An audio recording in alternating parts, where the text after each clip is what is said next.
ہاں وہ جو باپا جانی ہے ہمارے، ان کو بھی بتائیں، انہوں نے تو لوٹے کی ٹوٹی والا واقعہ جنات کا بادشاہ کتابچے میں لکھا ہوا ہے، اور وہ باپا جانی کا بھی قصور نہیں ہے، بڑے بھی سارے باپا جانی سمجھے، عبداللہ محدث دہلوی ہونے یا باقی، وہ سارے اس قسم کے واقعات نقل کرتے ہیں، بلکہ دفاع کرتے ہیں ان کے مفتی تو. اور دیکھیں دفاع میں یہ پیغمبروں کو تختہ مشق بناتے ہیں. لو میں میمز کے لیے مزید مٹیریل دینے لگا ہوں. پیغمبروں کو کہتے ہیں جی موسیٰ علیہ السلام سے بھی تو بندہ مر گیا تھا، اگر عبد القادر جیلانی نے بندہ مار دیا تو کیا حرج ہے؟ بھائی موسیٰ علیہ السلام سے جو بندہ مرا تھا وہ انہوں نے بندہ مارا نہیں تھا، مکہ مارا تھا، اور مکہ جو ہے وہ قتل کرنے کا انسٹرومنٹ نہیں ہے، جبکہ آنکھوں سے جو لیزر ماری جاتی ہے جو ہالی ووڈ والوں نے غوث پاک سے چوری کی ہوئی ہے، اس سے بندے مرتے ہیں. نمبر 1. نمبر 2، قرآن میں تو ہے موسیٰ علیہ السلام نے معافی مانگی کہ یا اللہ یہ شیطان کا عمل تھا جو ہو گیا مجھ سے. تمہارے غوث پاک نے کہیں معافی مانگی ہے؟ لو سامو. ہاں اس سے اگلی بات، قیامت کے دن موسیٰ علیہ السلام اپنے اس قتل کو یاد کر کے کہیں گے کہ آج میں اللہ کے حضور تمہاری سفارش نہیں کر سکتا کیونکہ دنیا میں مجھ سے بندہ مر گیا تھا. تو تمہارے غوث پاک 70,000 مریدوں کو کہاں سے لے کے جائیں گے؟ وہ تو معافیاں مانگ رہے ہوں گے قیامت والے دن. لو سامو. ہاں بخاری مسلم میں ہے، موسیٰ علیہ السلام کہیں گے آج مجھے اپنی غلطی یاد آ رہی ہے کہ دنیا میں مجھ سے بندہ مر گیا تھا. تو تمہارے غوث پاک بھی معافیاں مانگ رہے ہوں گے، تو کتنے لے کے جان کے معافیاں مانگتے ہوں گے. میں تو کیا سی منو نہ چھیڑا کرو، میں چک وڑ لگا. کہتے دیکھو جی انجینئر صاحب کہتے چک وڑ لگا تے یہ چک تے کتا وڑدا ہے. اور بھائی یہ محاورتاً بات ہو رہی ہوتی ہے، ویسے تو آپ مدینے کے کتے ہیں نا.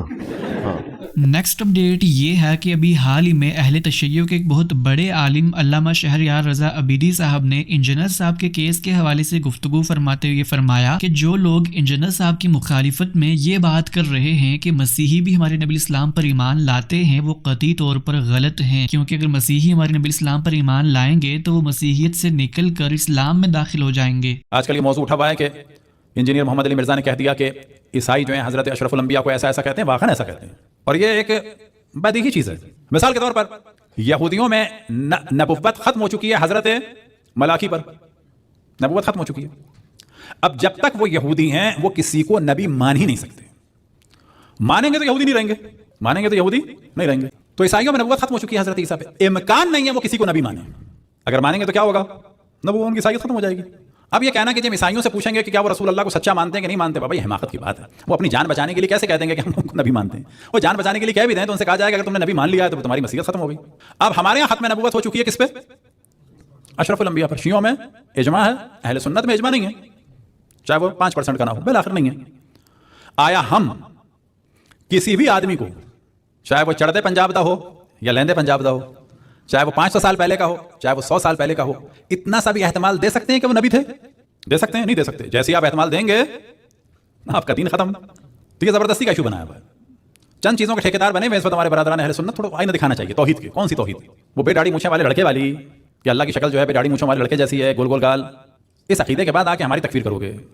توہین رسالت سے کتابیں بھری پڑی ہیں کہ نبوت آتے ہی معاذ اللہ اشرف الانبیاء نے معاذ اللہ تاریخ تبری کے مطابق خودکشی کی کوشش کی، اس کے بعد تم دوسروں پہ توہین رسالت کی توہین لگاؤ گے. آئینہ تو دیکھو پہلے.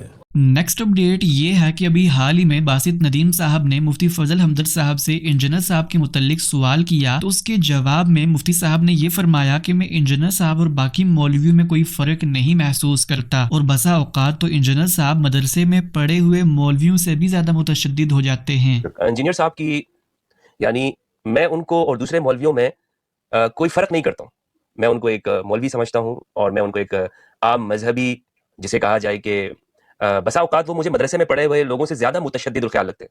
یعنی ایک مدرسے میں پڑھا ہوا جو شخص ہے، آپ اگر میں نے دیکھا ہے، میں ان کے ساتھ جہاں پہ میں تنقید کرتا ہوں کہ مدارس میں ہمارے ہاں ایک دوسرے کی رائے کو برداشت نہیں کیا جاتا، یا علماء وہ تکفیر کرتے ہیں، یا مذہبی طبقہ ہمارے، وہیں پر آپ کو ان مدارس کے علماء میں یا وہاں سے فارغ التحصیل لوگوں میں ایک بات آپ کو ضرور نظر آئے گی کہ وہ کسی کی منجی نہیں ٹھوکتے رہے ہوں گے.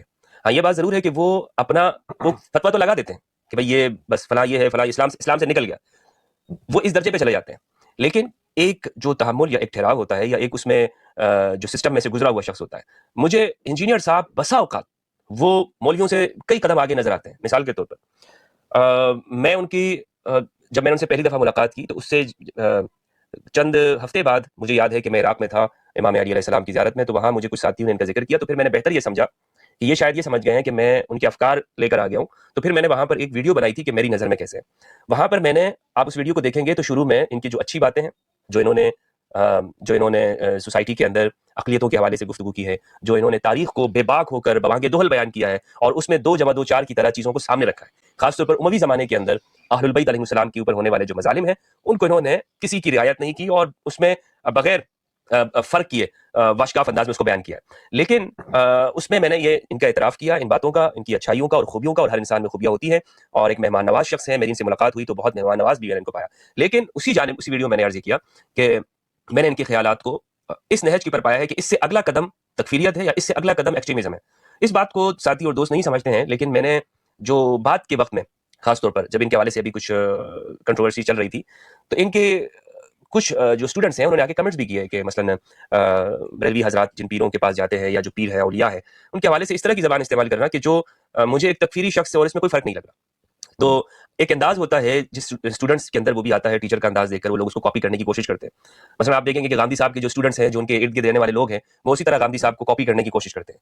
آپ مفتی تقی عثمانی صاحب کی مثال لے لیں، ڈاکٹر اسرار صاحب کی لے لیں. تو انجینئر صاحب کے پاس جو جاتے ہیں ان کے جو شاگرد و تلامذہ ہیں ان کو کاپی کریں گے، وہ دیکھیں گے کہ ہمارے استاد صاحب وہ جو ہے وہ جارحانہ موقف رکھتے ہیں تو ان کے اندر بھی یہ بات آئے گی. نیکسٹ اپڈیٹ یہ ہے کہ ابھی حال ہی میں مفتی طارق مسعود صاحب نے کل جمعے کے بیان کے دوران جاوید احمد غامدی صاحب کے حوالے سے یہ فرمایا کہ غامدی صاحب نے خالصتاً جو حرام سود تھا جس کی اسلام میں کوئی گنجائش بھی نہیں تھی اس کو بھی حلال کر ڈالا.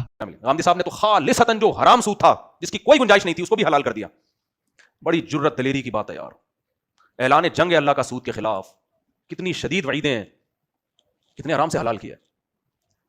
ہمارے ایک دوست ہیں بڑی بحث کی، انہوں نے کہا وہ یہی بزنس کرتے ہیں کرنسی کا نا، ڈالر کو بیچ کے مہنگے داموں خرید، ڈالر کو ہی مہنگے خرید رہے ہوتے ہیں. میں نے ان کو بہت سمجھایا حرام ہے. انہوں نے کہا جناب غامدی صاحب کا فتویٰ. میں نے کہا یار غامدی صاحب تو حضرت عیسیٰ علیہ السلام کی حیات کا انکار کرتے ہیں. غامدی صاحب کوئی ریلائبل مفتی نہیں ہے. کتابیں پڑھ کے کوئی ڈاکٹر بن سکتا ہے؟ پریکٹس ہونی چاہیے کسی کلینک میں. علماء کا ایک سلسلہ ہے.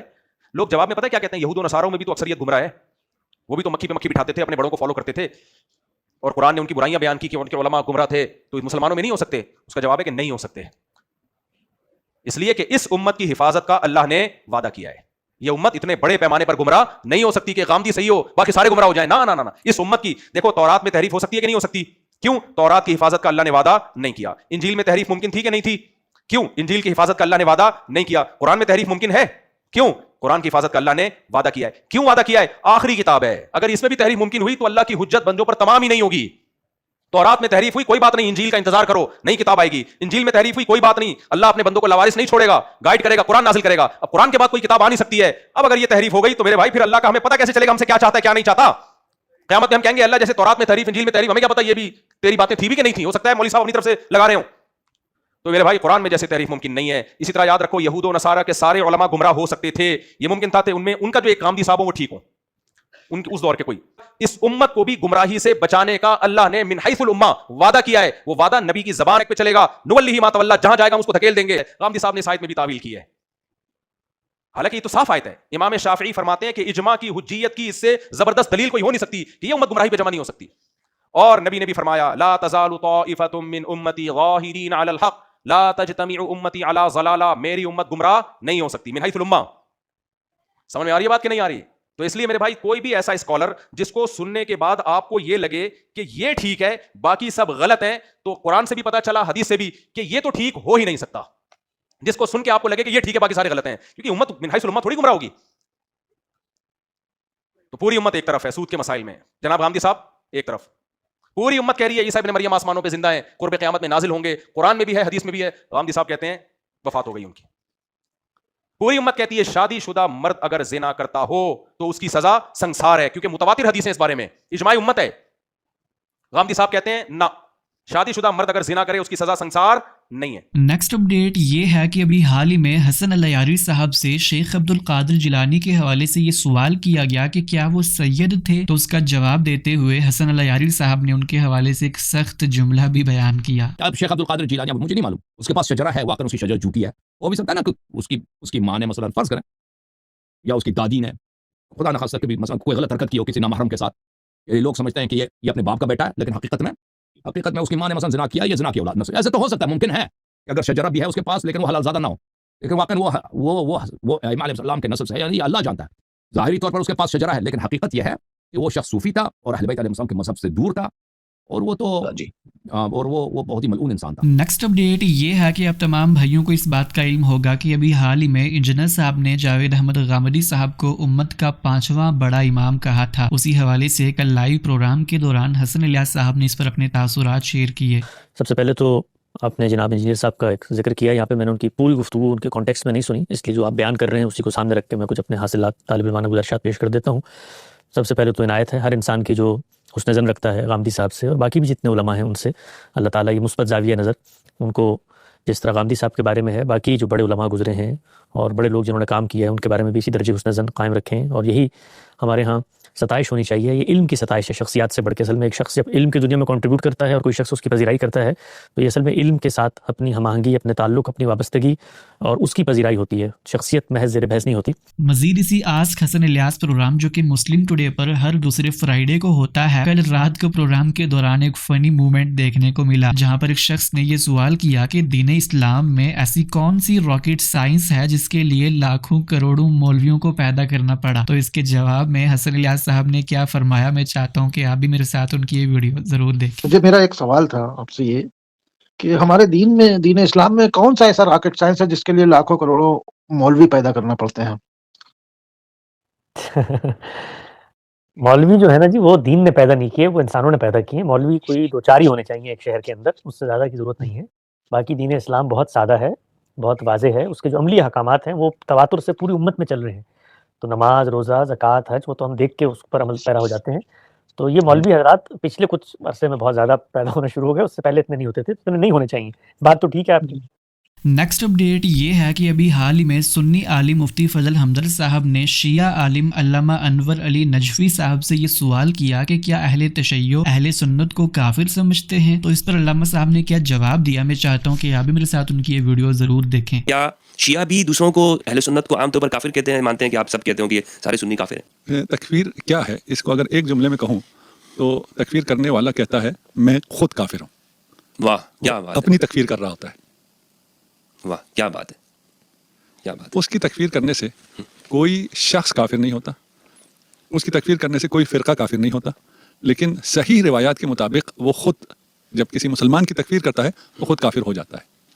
تو تکفیر کا کیا مطلب ہے؟ تکفیر کا مطلب یہ ہے میں نے جہنم میں جانا ہے، میں نے امت محمد صلی اللہ علیہ وآلہ وسلم میں تفرقہ ڈالنا ہے. اور یہ جو تکفیریت آپ نے انٹرو میں بھی تھوڑا پریشانی کا اظہار فرمایا اور کہا یہ کب ختم ہوگی، کب اس کو عوام مسترد کریں گے، اس فکر کو عوام مسترد کر چکی ہے. واہ کیا بات ہے، حقیقت یہی ہے. ہاں، اس فکر کی عوام میں کوئی پذیرائی نہیں ہے اصلاً ابداً. وإلا اگر عوام میں اس کی پذیرائی ہوتی تو پاکستان اس خوبصورتی سے جس طرح شیعہ سنی، دیکھیں آپ مذہبی حلقوں کی یا مدرسوں کی یا خاص فکر کی بات کر رہے ہیں، وہ 1% یا لیس دین 1% کی بات کر رہے ہیں، وہاں یہ تفکر ہے. عوام میں بالکل بھی نہیں، ختم ہو چکی ہے. یعنی پہلے کچھ حد تک جو وہ کوشش کرتے تھے جہالت کی وجہ سے، تو کچھ ان کو کامیابیاں ملی ہیں. یقیناً دیکھیں کامیابی ملتی ہے. یعنی جب ایک پروپیگنڈا شروع ہوا اور اس دور میں جس دور میں میڈیا کنٹرولڈ میڈیا تھا یا طاقتوروں کے ہاتھ میں تھا، پرنٹ میڈیا ہو یا جو آپ کا الیکٹرانک میڈیا ہو، اس پہ قبضہ اسٹیٹ کا یا بہت لمیٹڈ ایکٹرز کا تھا، اس وقت ممکن ہوا اور پھر اربوں ڈالر لگا کے ممکن ہوا، لیکن بہت مختصر سے وقت کے لیے. یہ تھی آج کی ساری اپڈیٹس. ملتے ہیں اسی طرح کی نئی اپڈیٹس کے ساتھ، تب تک کے لیے اللہ حافظ. السلام علیکم ورحمۃ اللہ.